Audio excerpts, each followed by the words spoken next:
A stop sign is 8-sided and has a red background with white letters. It means you must come to a complete stop. Stop at the stop line if it is marked on the pavement.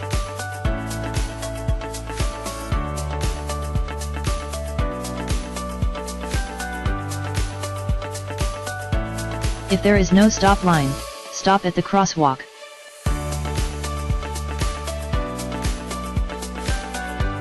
If there is no crosswalk, stop at the edge of the sidewalk.